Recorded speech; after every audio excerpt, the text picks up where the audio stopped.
Buenas tardes, amigas y amigos de El Mexiquense, Videovisión, periódico de la identidad estatal. Hoy tenemos un programa especial. Vamos a hacerme una entrevista.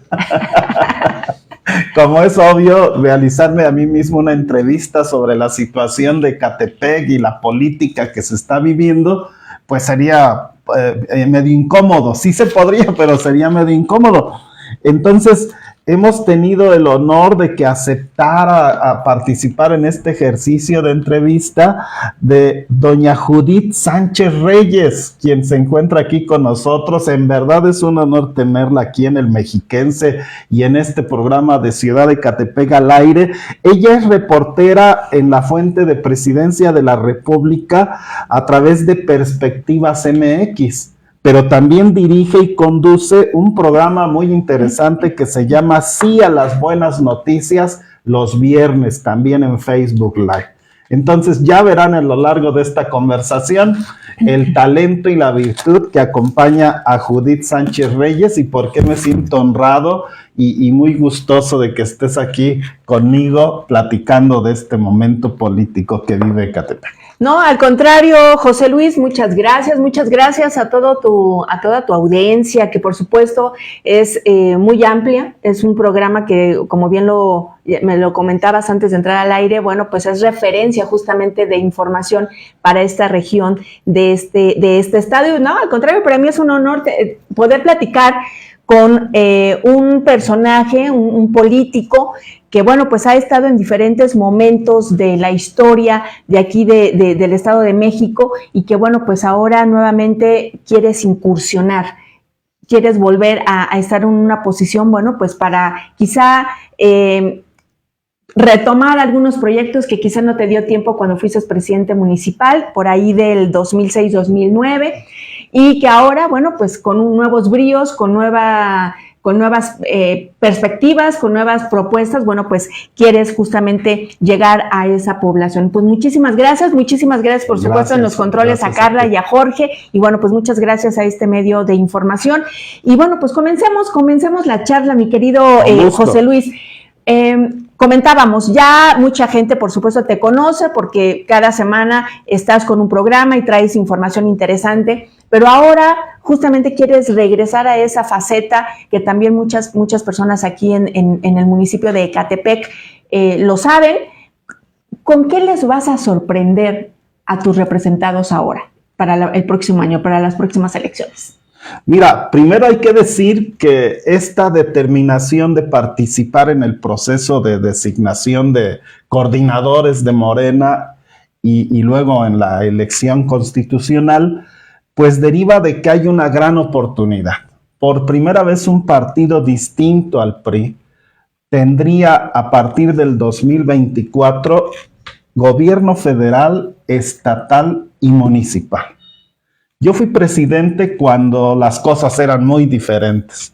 El gobierno municipal era de un color, el estatal era de otro color y el federal era de otro. Fue terrible porque tanto el gobierno federal como el estatal aspiraban a tener a Ecatepec como bolsa de votos a su favor.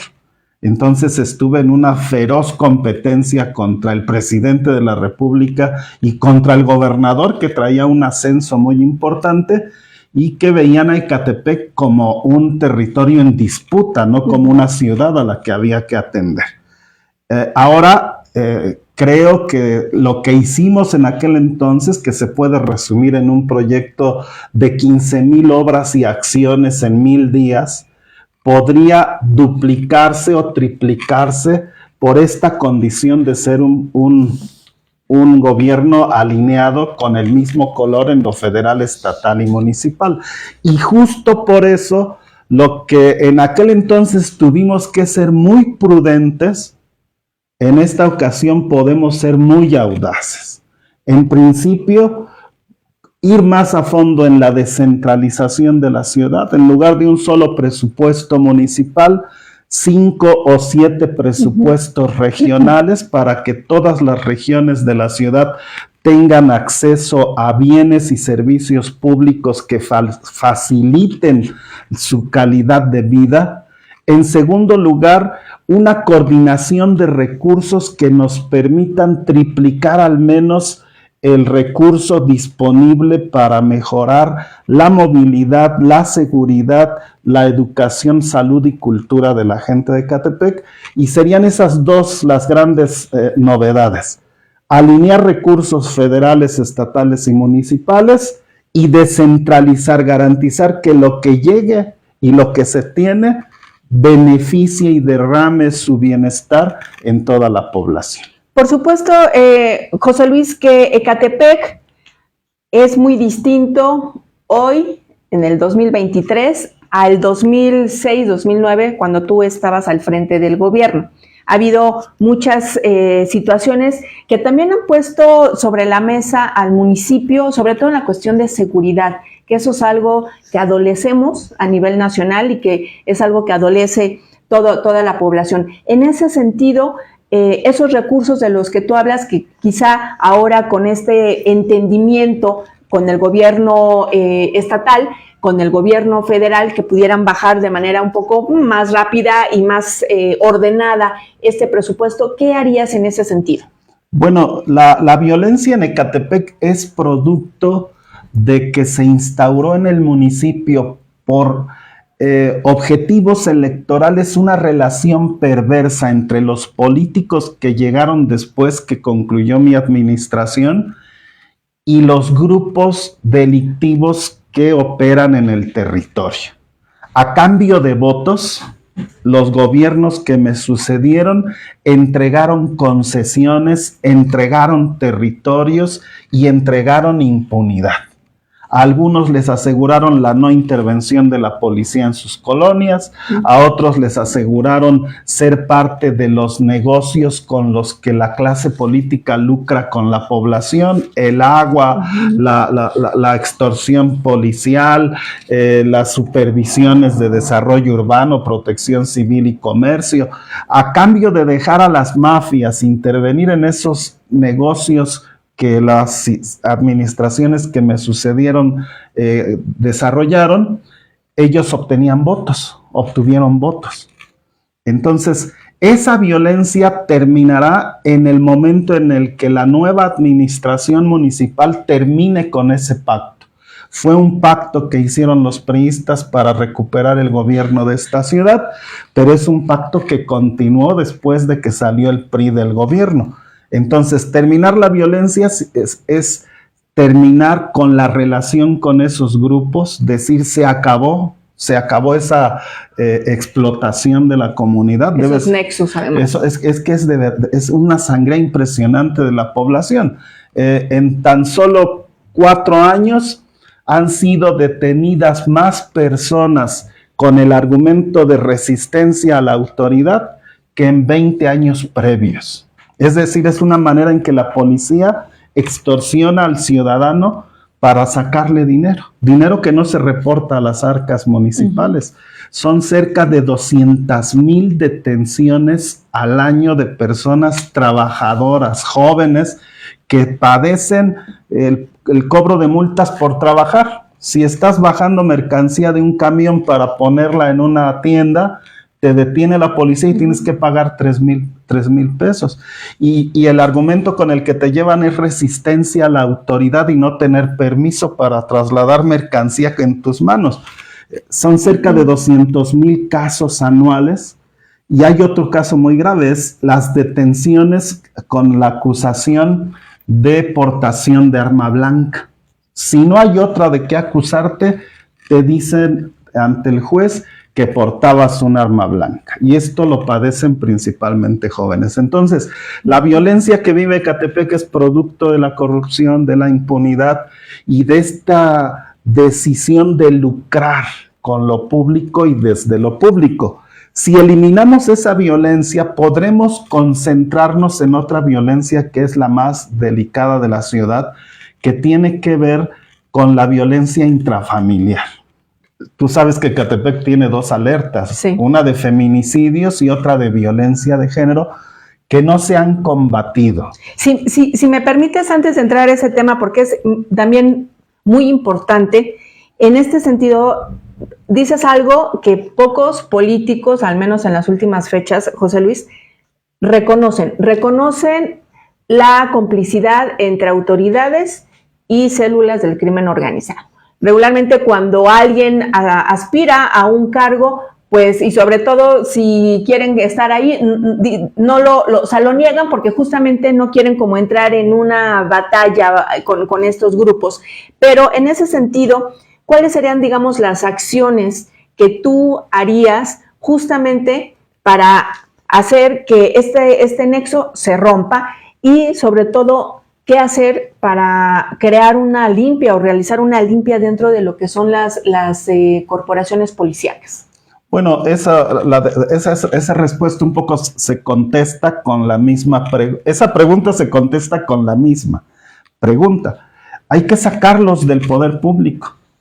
Tú tienes a la mafia y a la delincuencia activa en el Ministerio Público, en los policías ministeriales, en los jueces, en los oficiales conciliadores, en la policía municipal, en los inspectores de comercio, en los inspectores de desarrollo urbano, entre los regidores. Ha habido regidores en Ecatepec en estos últimos años que tienen varias órdenes de aprehensión encima. Es decir, la delincuencia está metida.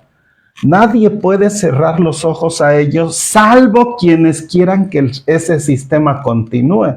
No decirlo es estar haciendo un pacto para que el modelo continúe. Yo lo digo porque estoy convencido, lo he estudiado todos estos años, de que hay que terminar con esa complicidad, porque además tiene un efecto. Cuando la voluntad política es terminar con esa complicidad, esas mismas mafias asumen el efecto cucaracha y se van a buscar otros territorios en donde operar sin el conflicto de tener en contra la voluntad de la principal autoridad en el municipio. Entonces esa es una acción. Obviamente hay que depurar a la policía municipal, es la más, tener a los delincuentes con armas públicas es más que una impunidad, es un abuso de poder total, es la primera corporación, hay que transformarla. Hay muchos buenos policías en Ecatepec con los que podríamos constituir la Guardia Civil de Ecatepec, sacar a los malos, con los buenos incorporar a jóvenes con licenciatura con un sueldo mínimo de 12,000 pesos al mes, que es mucho más de lo que un joven egresado de Derecho o de Criminalística puede obtener en un despacho al que llegue a trabajar sin experiencia. Tener a los policías que requiere nuestra población, que son 2,000 por turno, bien pagados, bien preparados, nos permitiría entonces que los grupos delictivos, los que controlan el territorio, reduzcan sus espacios de control. Si eso sucede, lo que vamos a tener es orden en las calles y a la gente cumpliendo con lo que establecen las reglas y las leyes, porque actualmente estamos viviendo en Ecatepec la ley de la selva, lo cual nos ha llevado a una crisis de derechos humanos en donde la gente padece de agua, porque quienes usan el negocio de las pipas impiden que se invierta en el suministro casa por casa. La gente padece de abuso de autoridad porque quienes están en la policía para evitar los abusos y la violencia son parte del problema. La gente padece de seguridad a la hora de operar sus comercios y establecimientos porque no les entregan su constancia o su licencia justo para que los inspectores puedan ir a extorsionarlos. A pedir el moche. Hay una crisis de derechos provocada por la actuación del ayuntamiento. No es solo de este ayuntamiento que dirige Morena, insisto, es una decisión instaurada desde que el PRI tuvo que negociar con los sectores mafiosos para recuperar el poder. Lo hicieron 2 veces, primero para ganarle al PAN en el 2003, fue la única manera, y luego para ganarle al PRD en el 2009, fue la única manera, pactar con quienes controlan con violencia el territorio. ¿Cuál ha sido la consecuencia de ese pacto, que ha sido más allá de un partido? Pues la consecuencia es que Ecatepec es un territorio donde la gente no se siente insegura. 9 de cada 10 habitantes se siente inseguro en Ecatepec, aunque no haya sido víctima de ningún asalto. Fíjate qué interesante, pero se percibe el ambiente.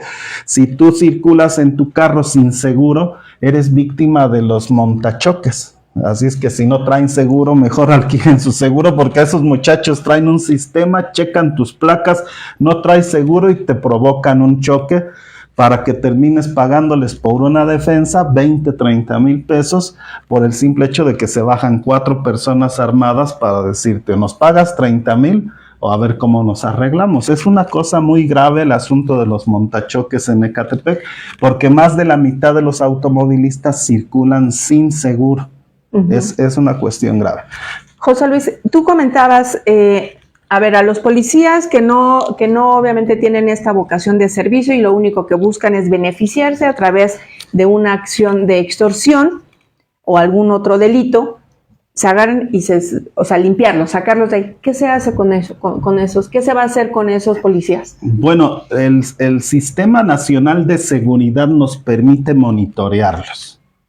Entonces el ayuntamiento asumiría la responsabilidad con el gobierno federal y estatal de verificar en dónde están, a qué se dedican y qué andan haciendo.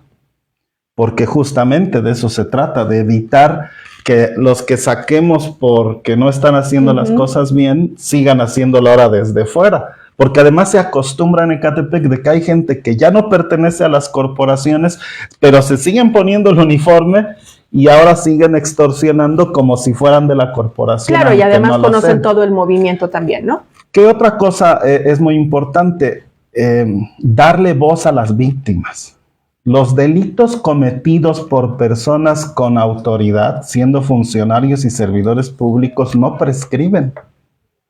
Entonces, justamente lo que haríamos es una evaluación precisa de que esas personas que estuvieran acreditadas su participación en actividades delictivas, consignarlas. Y un tercer elemento, una especie de amnistía para los que quieran recomponer su camino, invitarlos a participar en otras cosas que no sea la policía. Hacen falta en Ecatepec mucha gente para limpiar las calles, para dar mantenimiento al espacio público, para hacer labores físicas que no tienen que ver con portar una arma y tener la capacidad de abusar de la ley. Y además estarían sujetos a la coordinación y a la supervisión de la nueva policía municipal, que creo que sería, en el alineamiento que estoy planteando, una buena fórmula convertirla en una guardia civil de Ecatepec.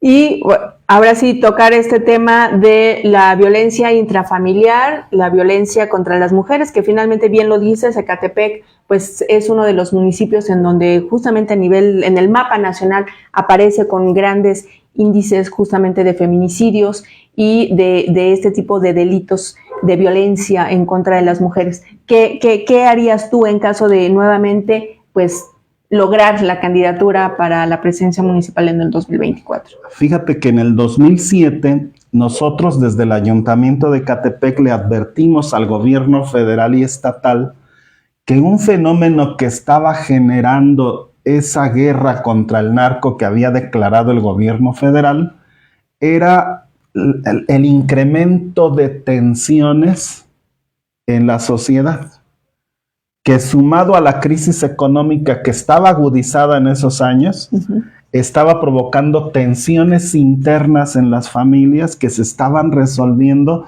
a través del sometimiento violento de los más débiles en la casa.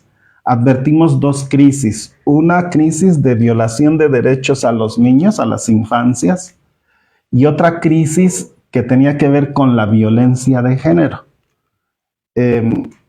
Hicimos un estudio y demostramos que desde el 2006 era evidente que 2/3 de las mujeres eran víctimas de violencia activa, de cualquiera de sus tipos.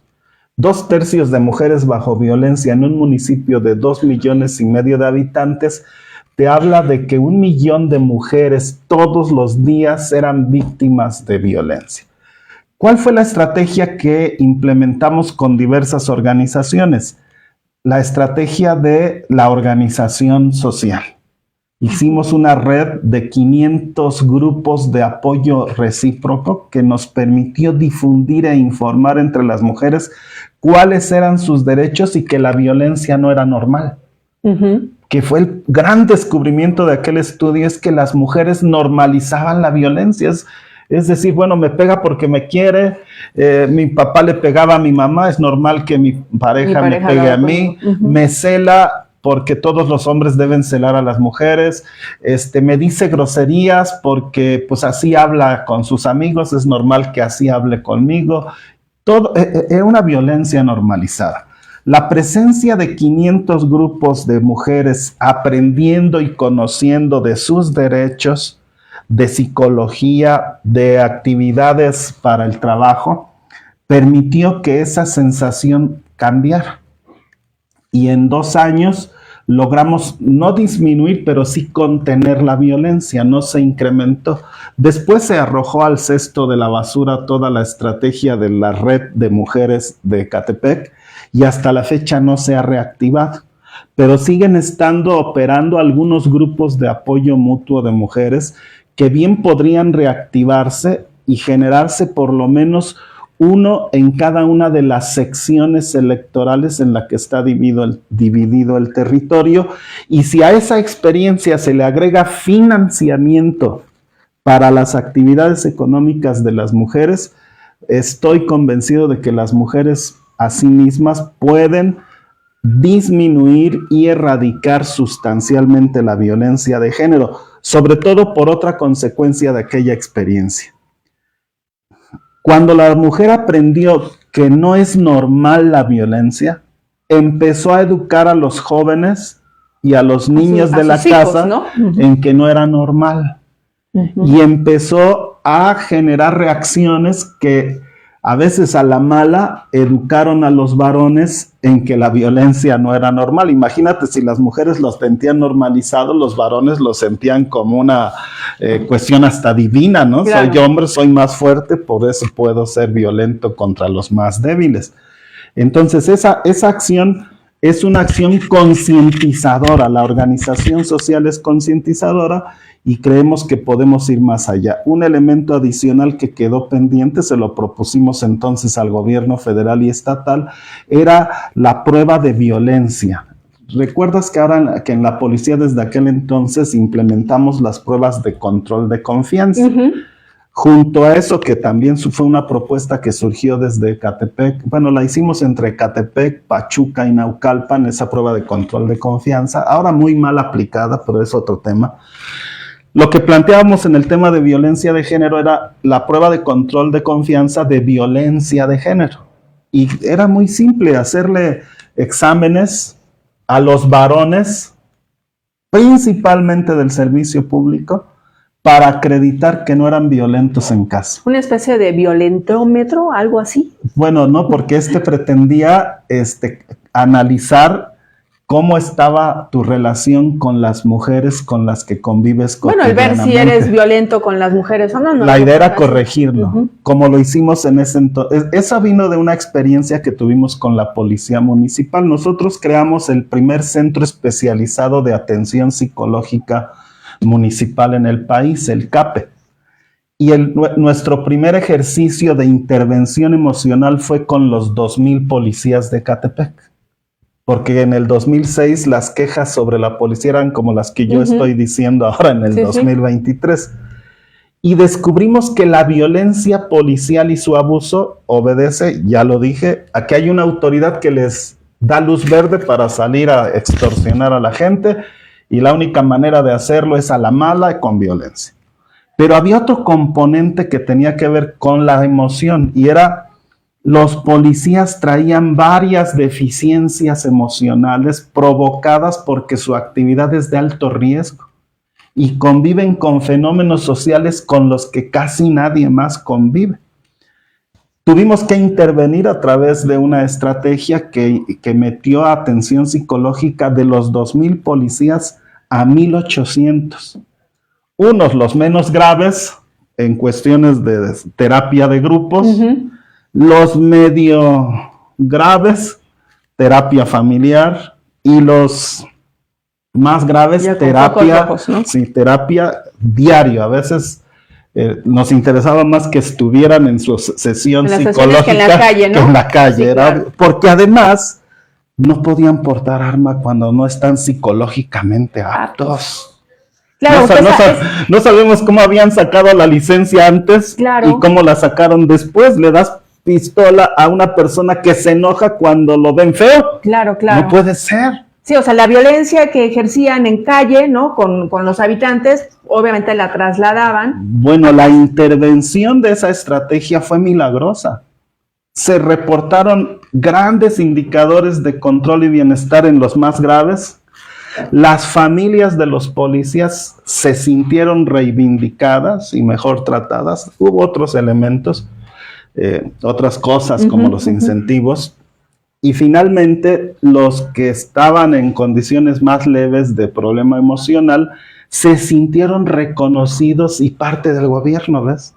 Y entonces la misión del gobierno se convirtió en una misión personal. Claro. Esto fue padrísimo. Por eso lo que hoy planteamos es que para modificar la violencia tiene que ser una decisión de Estado, donde servidores públicos, y si la industria privada nos ayuda y le aplica esos exámenes a sus obreros para ver quién, no es para sancionarlos o para etiquetar, ¿no? O para estigmatizar. Es para decirle, mira, ven, tú puedes estar mejor si mejoras la convivencia con las mujeres que te rodean. Y bueno, finalmente hay un elemento inédito, ahora nuevo, que tiene que ver con esta asignación de recursos para las mujeres que instauró el PRI con Erubiel, con el salario rosa, y que la maestra Delfina le va a dar una vuelta, un giro de calidad, que tiene que ver con financiar los cuidados. Es decir, ya no te doy dinero porque eres mujer para que trabajes, no. Te doy dinero porque reconozco que haces una gran labor cuidando a los de tu familia. Entonces, imagínate que mejoramos la paz en el hogar y además financiamos a quienes están cuidando a los niños y a los ancianos, y a veces cuidan incluso a sus parejas. Tenemos casos de abuelas en Ecatepec que cuidan a su pareja, a sus nietos, e incluso a los hijos que han quedado discapacitados por alguna cuestión de violencia o asalto. O sea, son madres heroicas, porque salen diariamente a conseguir qué darle de comer a sus hijos, y ahora con los programas sociales estatales y federales ha mejorado un poco la situación, pero no del todo. Y hablando justamente de este asunto de los pesos y centavos, José Luis, Ecatepec es uno de los municipios con un alto índice de pobreza. En ese sentido, ¿qué harás tú nuevamente como para cambiar este modelo económico y de desarrollo para su población? Mira, tenemos una gran ventaja por sobre otras ciudades de la región, y es que nuestra industria es básica. Es un dato que hay que apuntar. Casi ninguna empresa de Ecatepec, me refiero a las industrias, tuvo que cerrar durante la pandemia, porque todas se dedican a producción de enseres básicos, alimentos, tecnología para mantener funcionando la industria. Sin embargo, los industriales de Ecatepec también son víctimas de la violencia y de la corrupción y de la extorsión institucional. Sí, también que no crean los comerciantes modestos que solo ellos no tienen licencia. Tampoco los grandes industriales han recibido sus licencias, porque usan el argumento del trámite, de la burocracia, para irles pidiendo incentivos. Ve un caso patético, y hay que pedirle disculpas a todos los que somos de Morena, a la población de industriales sobre todo. Hace 3 años les hicieron una colecta para la Universidad de Ecatepec, para crear una universidad en Ecatepec. es una colecta que nadie sabe a dónde fue a dar ese dinero, nadie sabe cuánto se recibió. Y nunca se hizo la universidad. Y no sé, ni se hizo ni se hará. Ni en planos está, creo. No existe. O sea, la verdad es que es un agravio, es una grosería ir a pedir dinero para una causa noble, que es la universidad, recibir generosamente de los empresarios, porque los industriales ya hicieron algo parecido hace décadas. Construyeron el Tecnológico de Estudios Superiores de Ecatepec. Cuando se les pide para una universidad, generosamente pero nunca les dijeron cuándo se iba a hacer la universidad y no se ha hecho. Como la canción. Les dijeron que sí, pero no les dijeron cuándo. Entonces ahora lo que se necesita es recuperar esa confianza para que las industrias de Ecatepec se sigan expandiendo y generen empleos de calidad. Y hagan alianza con ustedes como gobierno, ¿no? Sí, no solo se trata de mejorar su infraestructura física, se trata de garantizarles la seguridad de sus mercancías. Has de saber que Ecatepec es el epicentro de todas las carreteras donde más cargas se roban en el país. De aquí surge el tramo sobre la López Portillo, donde más trailers son robados. De aquí surge el tramo por la Texcoco Lechería, donde más son robados. De aquí, para los dos lados del circuito exterior mexiquense, están los tramos donde más mercancía se roba. La México-Pachuca y la México-Tulancingo también inician sus tramos de más robo de mercancía aquí en Ecatepec. Por lo mismo que te decía, se produce mercancía básica de fácil comercialización en el mercado negro. Insumos. Sí, incluso los empresarios se quejan de que sus propias mercancías las encuentran en algunos tianguis vendiéndose en el tianguis, pues, de manera ilegal. No fueron compradas. Entonces necesitamos que la planta industrial de Ecatepec, además de que se utilice al 100%, produzca en condiciones de seguridad para su mercancía y de garantías jurídicas, que se respete el Estado de Derecho. Mira, que para una empresa, una industria tan poderosa que cotiza en la Bolsa de Nueva York, y hay varias en Ecatepec, ¿cómo le explican a la Bolsa de Valores de México, de Nueva York o cualquiera? Oye, tuve que dar una mordida para una jaula para el lince de la mascota de tal funcionario. O sea, eso no existe en el mercado, no hay un comprobante, nadie te acepta un comprobante de que aportaste 3 millones de pesos para la jaula del lince de la mascota de un funcionario. Claro, es no inviable. Existe ese concepto. No puede existir. Bueno, no se las creen. O sea, para empezar, no se las creen. Hasta pena les da. ¿Cómo lo resuelven? Solo ellos y Dios sabe, pues. Pero hay que terminar con ese martirio de extorsionar a los industriales institucionalmente, porque es una extorsión institucional. ¿Qué más? Tenemos muy cerca la nueva ciudad, que es el AIFA. Alrededor del AIFA va a surgir una ciudad, que ojalá algún día sea la capital del estado, quedaría mejor de este lado que tener que ir hasta Toluca, ¿no? Andrés Manuel, el presidente, nos hizo una bendición, que es una autopista libre de aquí al AIFA, que nos lleva en 12 minutos. Ir a trabajar a esa zona, donde va a estar el parque industrial más importante del Valle de México dentro de 20 años, es una de las alternativas adicionales que podemos darle a los jóvenes de Ecatepec.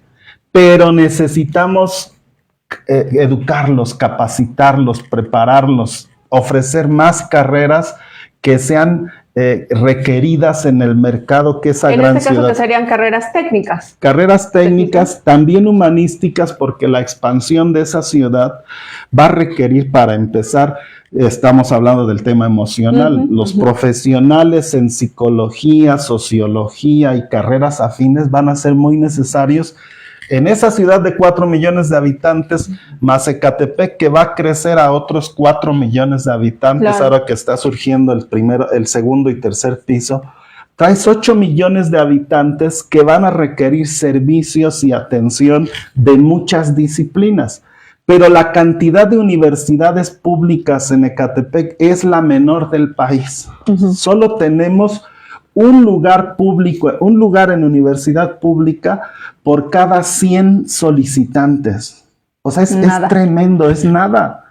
Y la universidad privada ofrece otros 9 lugares. Traes 9 a 1, son 10 lugares de cada 100 jóvenes en edad de estudiar una carrera universitaria. Entonces, el rezago de oferta educativa es tremendo. Hay que resolverlo sí con nuevas universidades públicas. La verdad es que es un reproche que desde entonces, desde que fui diputado federal en el 97-2000, se lo hice a la UNAM, al POLI y a la UAM. A ver, UNAM y Politécnico se dicen nacionales, pero no ofrecen ninguna licenciatura en el municipio más habitado de la nación. La UAM se dice metropolitana, pero no ofrece ninguna licenciatura en el municipio más grande de la metrópoli más habitada. Tienen que venir acá esas universidades.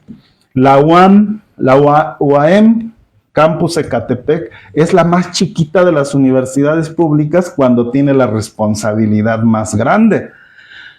Y además ahora pueden llegar a Ecatepec con mecanismos diversos. Además de las carreras ordinarias en el método de presencial, pueden ofrecer carreras digitales para tantas generaciones que están en edad de acudir a la universidad, pero hay otras que ya no están en edad de ir, pero pueden estudiar.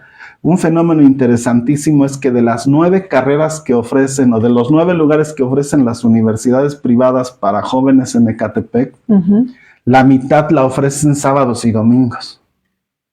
Es decir, tenemos una cantidad inusitada de ya no tan jóvenes, pero veinteañeros, treintañeros. Sí, pero en edad productiva. Que solo pueden ir a la universidad sábados y domingos y se rifan en la universidad sábado y domingo. Y trabajando entre semana y atendiendo a su familia. Es decir, por capacidad y disposición de la gente de Ecatepec no falta. Si educamos a la población de Ecatepec, le vamos a permitir que acceda a empleos de mayor ingreso y entonces a invertir en su patrimonio local y a enriquecer la ciudad. Y además, ¿sabes qué? También el evitar que justamente estos trabajadores, sobre todo jóvenes, migren a otras ciudades. Todos se van. Aquí, no, lo primero es la Ciudad de México, seguramente, sí, Hidalgo. Es que cuando tú llegas a joven profesionista, te consigues una buena chamba, tienes como responsabilidad solo te tienes a ti, rápido te da para comprarte un carro, ¿no? Para ir y venir. Pero es un riesgo. No todos, no todos. Pongamos. No lo polemicemos, pero digamos que hay condiciones para adquirir un nivel de vida distinto. Sí, hay un poco más de oportunidad. El problema es que cuando vienes a Ecatepec y traes tu celular en la mano o tu carro, manejando tu carro, eres víctima de asaltos, ¿no? Eres el blanco perfecto. Eres blanco. Entre más avanza tú, y más siendo joven, porque a los jóvenes casi todos los invisibilizamos. Son jóvenes, son dules, no les pasa nada. Que se los friegue la policía, no es tan grave, con tal de que no lo maten basta. No es cierto. Claro. Son las víctimas más propicias de este fenómeno de violencia de las mafias y de la policía. Entonces, ¿qué necesitamos? Evitar que se vayan, porque cuando se va un joven, su lugar en la ciudad es ocupado por otro joven con menos preparación. Ecatepec exporta jóvenes con licenciatura y maestría y recibe jóvenes que no terminaron su primaria o secundaria, pero que vienen de otras zonas más pobres del Valle de México, más pobres del país, y vienen y se esfuerzan y entonces vuelve a suceder el ciclo. Logran su prepa, logran su universidad, se van y vuelven. Y entonces la ciudad se empobrece. Retener a los jóvenes es vital para enriquecer la ciudad. Ese, digamos, de alguna forma, José Luis, sería tu reto. Uno de tus retos. Convencer a los jóvenes, y una de las cosas que planteo es un programa para que las empresas de Ecatepec y de la región puedan becar a los muchachos con financiamiento público. A ver, empresa de las más mejores, de las que pagan bien. Yo le voy a pagar a este muchacho 3 meses o 6 meses por estar ahí contigo, y si le encuentras talento, te lo quedas. Como ese asunto de jóvenes construyendo el futuro, que es el que viene trayendo a nivel gobierno federal. Con una diferencia. A ver, yo se lo daría a los estudiantes, a los chamacos que han demostrado que son buenos. Eso te iba a preguntar, justamente El otro es para ninis, y está bien porque las diferencias sociales requieren que se les apoye. Pero aquí lo que la ciudad necesita es que los jóvenes con más talento se queden. Por eso... Que no haya esa fuga de cerebro. Y que el gobierno le siga apoyando a los que no tienen otra más que aprender un oficio básico, ¿no? Pero alguien tiene que apoyar a los grandes talentos, si no, ¿cómo enriqueces la ciudad? Se nos van a seguir yendo. Fíjate, los de Ecatepec no se nos están yendo a la Ciudad de México o cerca, no. Tenemos a los grandes talentos de Ecatepec en Houston, en Nueva York, en California, tenemos chicos en Silicon Valley, tenemos jóvenes en el Mediterráneo, tenemos jóvenes en las agencias internacionales de la ONU, la Costa Maya tiene gerentes y mandos directivos de Ecatepec, y no solo a nivel alto, a nivel medio, los mejores meseros, los mejores barman, los mejores prestadores de servicios son de Ecatepec, son oriundos de en la Ciudad de México y en las grandes zonas turísticas.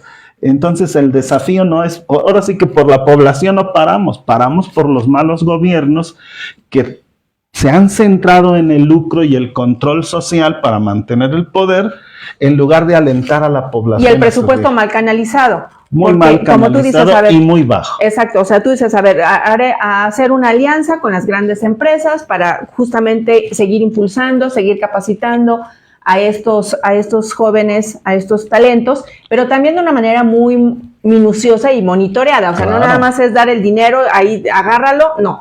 Es realmente ver que ese dinero se ocupe. Aquí dos temas interesantísimos, José Luis. El primero, hablabas justamente de esta interconexión que hay justamente en el municipio de Ecatepec para poder dirigirse a varios puntos del país. ¿Qué onda con las carreteras? ¿Invertirás en nuevas obras, en nueva obra vial? ¿Qué onda con eso? Lo que le propondría al gobierno federal es que nos permita concesionar la línea 2 del tren suburbano. La línea 1, tú la conoces o tienes referencia de ella, va para Cuautitlán y ahora tendrá una interconexión al AIFA, y el Ayuntamiento de Pachuca ya está pidiendo que de una vez se sigan a Pachuca. Una muy buena idea, y felicito a Susi Ángeles de allá de la alcaldía de Tizayuca.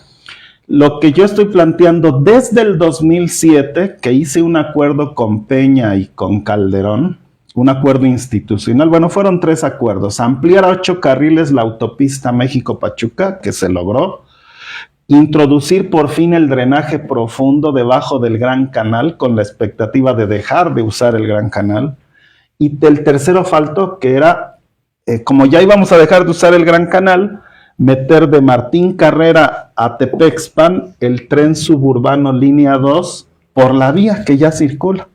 Esto permitiría crear un bosque lineal desde el Río de los Remedios hasta las Américas de más de 1 millón de árboles, y recuperar ese espacio y que deje de ser circulación de aguas negras y químicas a ser un espacio de recuperación ambiental. Bueno, el tren no se hizo. Hay que hacerlo, eso es clave, porque si le reducimos el tráfico a la autopista, a la vía Morelos y a la avenida Central, la circulación nos va a permitir introducir autobuses de alta capacidad en esas grandes vialidades. En estricto sentido, para la capacidad financiera del ayuntamiento, para lo que da es crear su propio sistema de transporte público de pasajeros. Y entonces lo que plantearíamos es que nos dejen utilizar la autopista, la autopista México-Pachuca, la autopista Siervo de la Nación, la autopista del Circuito Exterior Mexiquense, para que autobuses del sistema de transporte público de Ecatepec pudieran interconectar a la población de este municipio con el sistema de transporte metropolitano de la Ciudad de México y con el sistema de transporte público del Estado de México. Si logramos mejorar la movilidad en la ciudad, Ve nada más lo que lograríamos, que sería disminuir la mitad de los incidentes delictivos que suceden en Ecatepec. La mitad de los delitos que suceden en Ecatepec se dan en el transporte público. Si metemos transporte de alta capacidad, que es donde menos delitos se cometen, estaríamos mejorando solo con esa decisión esta situación. Y no requieres grandes inversiones porque el transporte, aunque sea a costo económico, es un negocio. Claro. Es tanta la gente que se mueve que por baja que sea la ganancia por persona no trasladada, ganas poquito en cada uno, pero ganas mucho porque son muchos claro. los que se mueven. Y si logramos que la gente deje de usar el automóvil y se suba al metrobús, al cablebús, al trolebús, al metro, estaríamos ganando ambientalmente y estaríamos ganando económicamente, porque la otra propuesta que le tenemos a la maestra Delfina y a Claudia Sheinbaum es que la tarifa del transporte que existe en la Ciudad de México sea la misma tarifa que exista en el Valle de México. No puede ser que la Ciudad de México, con menos presupuesto, pueda garantizarle a su población un metro de a 6 pesos, un transporte en micro de a 4 pesos, incluso todavía lo hay. O de 7 el trolebús. O de 7 el trolebús, cuando en Ecatepec por un traslado de 5 kilómetros estás pagando 12 pesos. Sí, no, es muchísimo. 12 o más, nos dice aquí nuestro buen amigo Jorge. Entonces, no, tenemos que, y con eso pasar a otro esquema, que es la metropolización de derechos. ¿Por qué en la Ciudad de México, del otro lado de Altavilla, que es Ecatepec, los niños tienen uniforme, pants, útiles escolares, desayuno en la escuela, y de este lado de la acera, no? ¿Por qué? No hay razón. Claro. No es un problema presupuestal. Tiene que ser, tiene que darse. ¿Por qué los viejitos de aquel lado de la acera tienen derecho a excursiones, tienen derecho a financiamiento, todavía pueden recibir préstamos, y de este lado no? ¿Por qué en la Ciudad de México existe seguro de desempleo y en Edomex no? Es irracional, es absurdo. Una gran decisión de la 4T tendría que ser, y eso debe impulsarlo Ecatepec porque es el municipio con mayor pobreza y desigualdad, que las condiciones sociales, los derechos de la gente sean parejos, sí, homogeneizar. Yo le llamo metropolizar, porque además creo que debería ser parejo en todas las metrópolis del país. Que cuesta una lana, sí, pero ¿en dónde más inviertes si es donde vive más gente? Claro, sin lugar a dudas. José Luis, ¿qué cosas, 3 cosas que no volverías a hacer como presidente municipal? Es una buena pregunta. Primero, ser moderado, ¿no? ¿Te gana el calor político? No, ¿en qué sentido? No, al contrario, no ser tan moderado. Yo nunca he sido moderado. Soy un crítico, soy echado para adelante, soy ¿cómo le dicen? Iba a decir fajador, pero sí va a haber malinterpretar. Pero es una referencia al box, ¿no? Sí. O sea, no soy de los que está estudiando. No es los que esquivan el golpe, sino que te metes, ¿no? Okay. Pero cuando fui presidente, el partido, el movimiento que me apoyó, me exigieron todos mucha prudencia. Yo en aquel entonces planteaba que en ese escenario donde teníamos de adversario al gobernador y al presidente de la República, lo mejor que podía pasarle a Ecatepec es unirse a la Ciudad de México, porque en la Ciudad de México gobernaba Marcelo Ebrard y estaba haciendo buena chamba. Pero el partido me negó la posibilidad de cuarto ese asunto. Sí, porque yo decía, hagamos un referéndum, hacemos la solicitud Ciudad de México y Ecatepec y a ver cómo nos va. ¿No? Que la gente decida. ¿Y qué crees? 2/3 de la población en ese entonces estaba de acuerdo en que mejor fuéramos de la Ciudad de México, justo por este problema de que la desigualdad de los programas. Entonces dejaría de ser tan prudente y sería más audaz.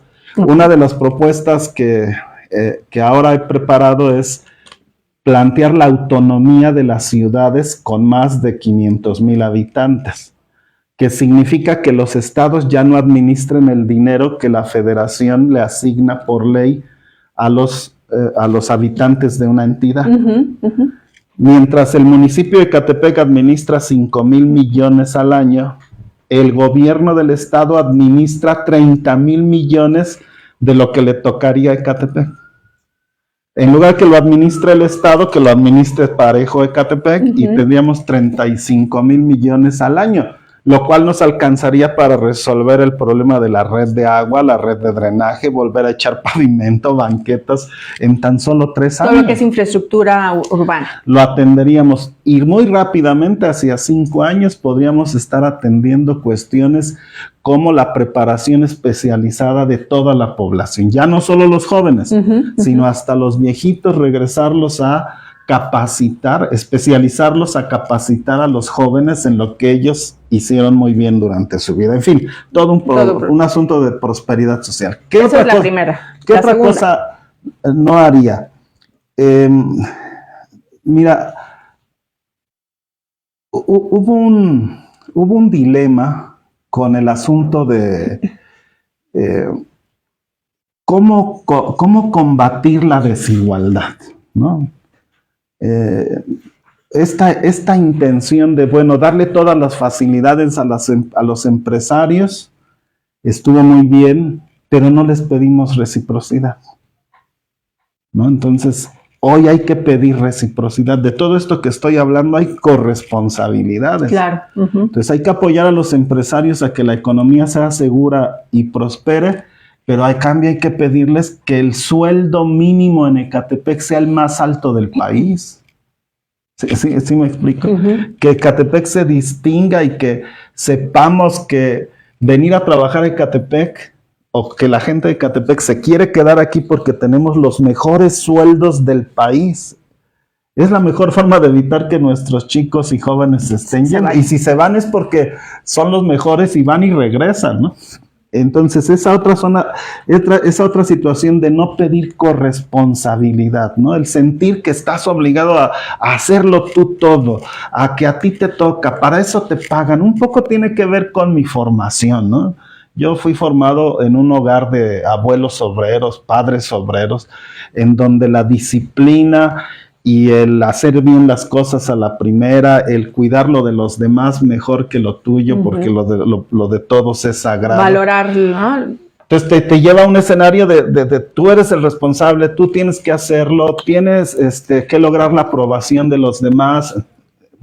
Entonces ahora con la madurez que tengo digo, no, espérense, o sea, yo pongo una parte de mi actuación, de mi ser, pero los demás deben poner otra parte, ¿no? ¿Y la tercera cosa? Y una tercera cosa tiene que ver con confiar demasiado en que la clase política y que los activistas sociales y políticos creen en tus ideales, ¿no? De pronto vas jalando bien, los indicadores están a todo dar.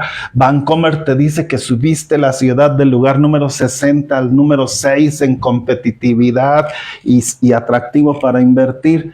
Y crees que todo el mundo está convencido de que es lo correcto, de que creaste más programas sociales que nadie, creaste e hiciste más obras y acciones que nadie, que la gente está entusiasmada con el proyecto. Y descubres que no. Que finalmente el interés de que te dejen lucrar prosperó más en muchos habitantes, activistas y ciudadanos. Yo les decía, oye, pero si tú me decías que lo que estábamos haciendo era lo correcto, ¿por qué volviste a votar por el PRI? Ah, bueno, pero pues es que ahora, pues yo voy a tener tal concesión, ahora yo voy a tener una pipa de agua, ¿no? Pero la pipa de agua ya quedamos que no es útil, lo que necesitamos es que llegue el agua en red. Ah, bueno, sí, eso beneficia a todos, pero a mí me beneficia ser dueño de una pipa de agua. Entonces, confiar en que los demás tienen los mismos ideales de atención o de interés público fue un error muy grande que cometí. Ahora mismo lo sigo viendo. En esta contienda interna de Morena, varios de los que compiten son personas que se formaron en esa administración.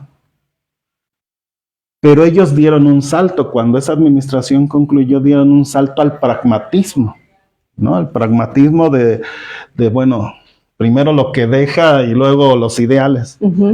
Y entonces esa fue la gran diferencia, ¿no? Es el choque, dices, oye, pero si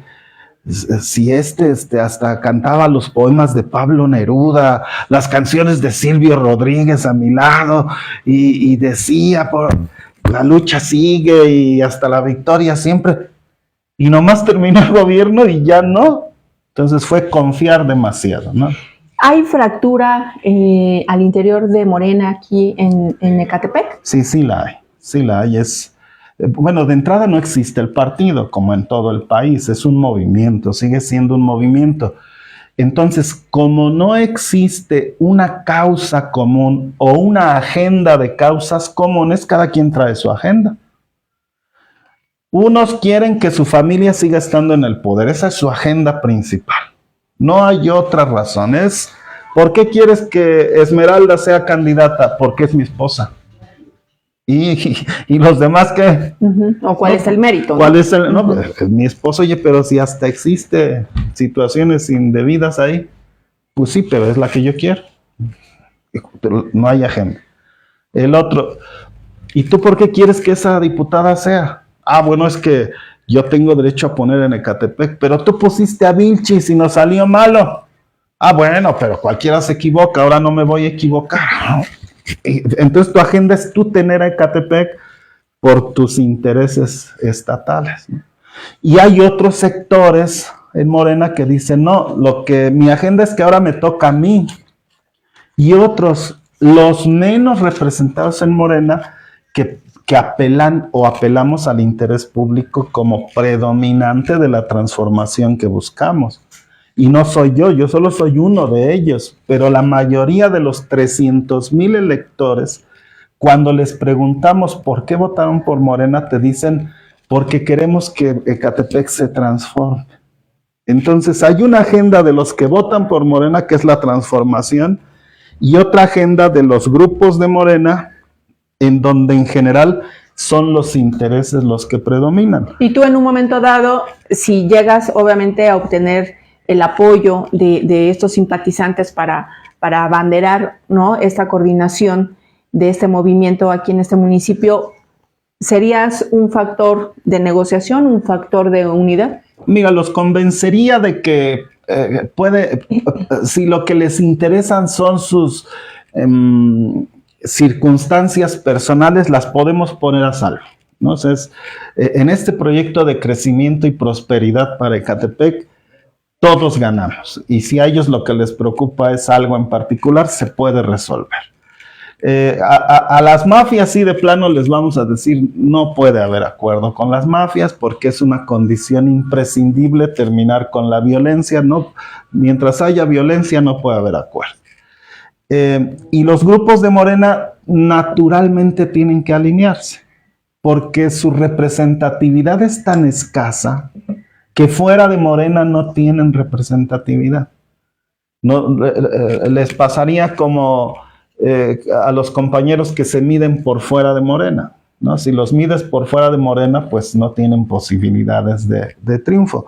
Entonces sí creo que se puede dar la unidad siempre y cuando se tenga la madurez, la empatía, la inteligencia emocional y las capacidades desarrolladas para encontrarle a cada quien lo que pueda hacer mejor sin tener que recurrir a cuestiones de ambición personal que pervierten la actuación pública. ¿Cuándo te registras o como precandidato? Espero hacerlo el 29 de noviembre, que es el plazo que está abierto. Todo se hace por internet. Lo vamos a hacer en una actividad virtual también. Vamos a intentar hacer algo inédito para tener muchos testigos de esa intención.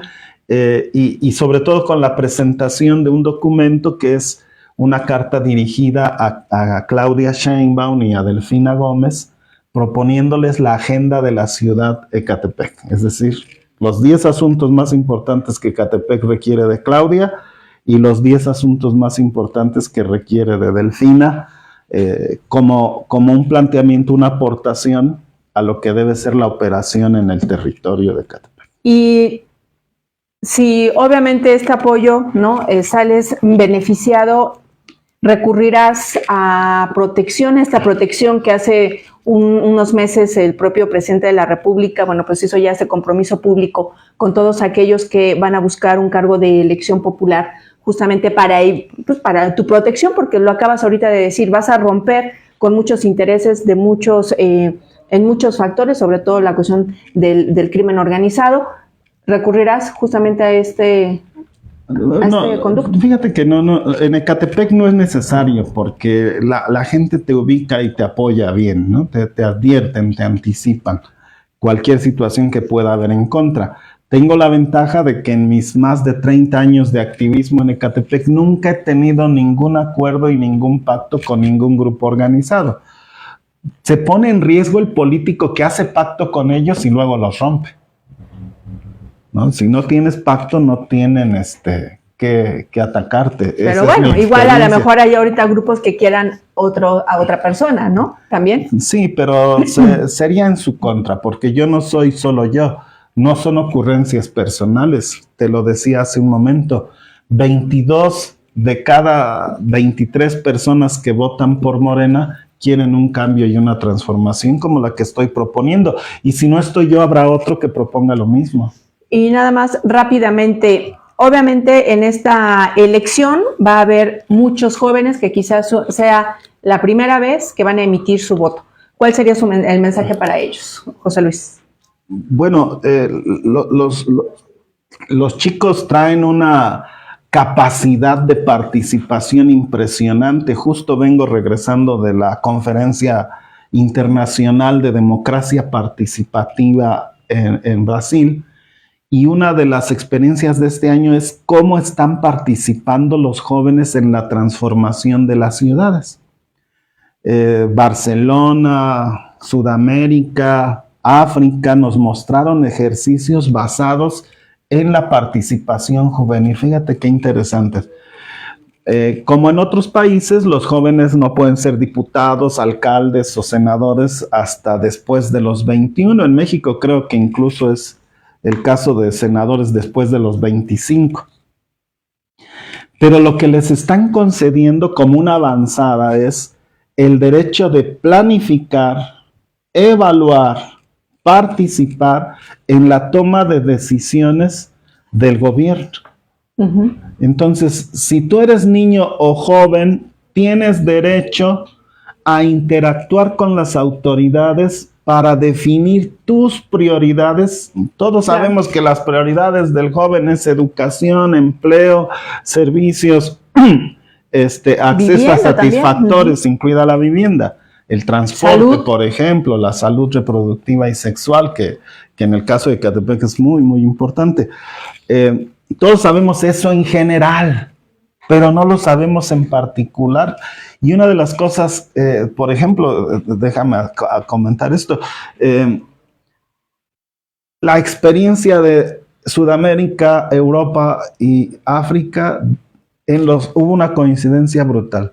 Después de la pandemia, los jóvenes plantean como principal necesidad la atención psicológico-emocional. La salud mental, la salud emocional. Claro.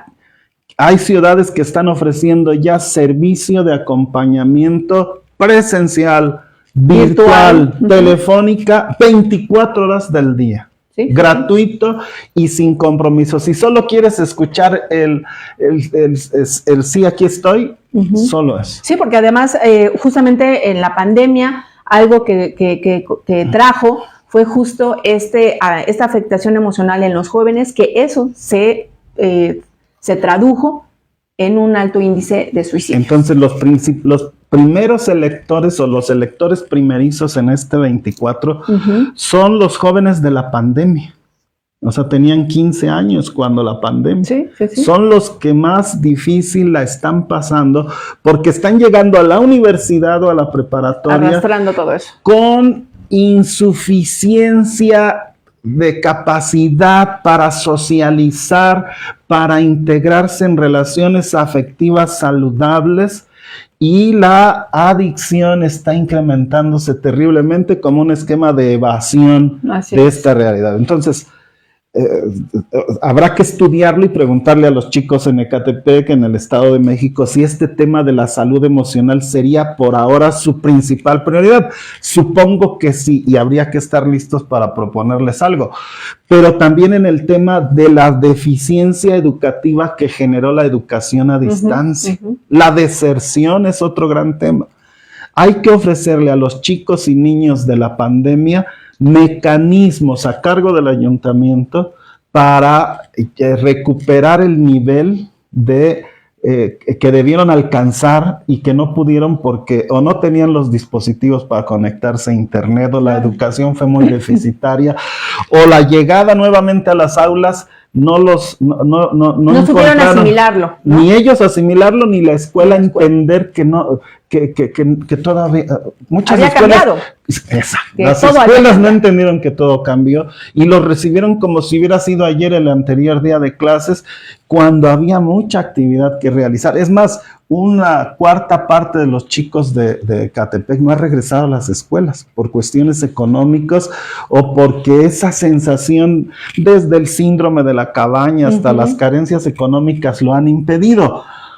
Entonces, esa educación, resolver ese rezago y sobre todo ayudarles a financiar su existencia, porque estamos teniendo problemas de violencia hacia niños y jóvenes, porque en el empobrecimiento que recibieron los más pobres de Ecatepec, en ese empobrecimiento, los más afectados fueron los niños y jóvenes. Y entonces se convirtieron en una carga y se nos complicó todo. Necesitamos pues que los chicos también tengan acceso a un financiamiento que sostenga su calidad de vida. No sé si sea una cuestión de becarlos a todas las víctimas de estos fenómenos o de financiar las cosas que requieren, desde el internet hasta la recreación, pero los jóvenes deben sentirse apoyados y acompañados por un sistema público de cuidado a la juventud. Pues José Luis, vaya que hay obviamente muchos temas que abordar. Sin embargo, bueno, pues el tiempo es oro acá, y entonces, sin embargo, bueno, pues después de que te registres como precandidato, si llegas a tener justamente el apoyo de los simpatizantes de Morena, bueno, pues a lo mejor después podríamos seguir hablando, porque hay temas muy importantes, por ejemplo, en la cuestión de los jóvenes. Bueno, pues qué pasa con el asunto de la drogadicción, de esas adicciones que también se detonaron a raíz justamente de la pandemia aquí en México y por supuesto en el mundo. Pero bueno, esos serán temas que los dejamos en el tintero. Yo la verdad muchísimas gracias por haberme invitado a tu espacio, a todas las personas de aquí de producción. Muchas gracias, por supuesto, pues a la audiencia, estén muy pendientes justo de estos momentos, ¿no? Previos a lo que es el proceso electoral del 2024, que deben de conocer a cada uno de los que se van a registrar, a cada uno de los que tienen esta intención para un cargo de elección popular, porque de ahí obviamente va a depender darle seguimiento y posteriormente el próximo año pues ofrecerles el voto. Así es que pues muchísimas gracias, José Luis. Gracias a ti, Judith, por el honor de venir aquí al Mexiquense, Videovisión, el Mexiquense Hoy, el periódico de la identidad estatal. Recuerden que estuvo con nosotros Judith Sánchez Reyes, reportera de la Fuente Presidencial en Perspectivas MX y directora y conductora de Sí a las Buenas Noticias, que se transmite también en Facebook Live los viernes. Ella vino, como lo escucharon, a ponerme en este predicamento de reflexionar en algunos temas que yo no había reflexionado a fondo. Y bueno, pues me sacó muchas notas, muchos apuntes que valía la pena decirlos. Y además, pues todavía con el compromiso, bueno, de dejar ahí algunos temas muy, muy interesantes y muy polémicos. Quedo a la orden y agradecido infinitamente por aceptar tu presencia aquí con nosotros. Al contrario. Como siempre, gracias Jorge, gracias Carla. Aquí está nuestro amigo Padrón Lara también, gracias, nuestro anfitrión desde su plataforma para este programa Ciudad de Ecatepec al Aire, en donde recuerden lo que pretendemos es honrar un compromiso con Padrón Lara de mejorar el contenido de la discusión pública en Ecatepec. y creo que hoy con Judith lo hemos logrado con creces. Muchas gracias a todos. Buenas tardes. Buenas tardes.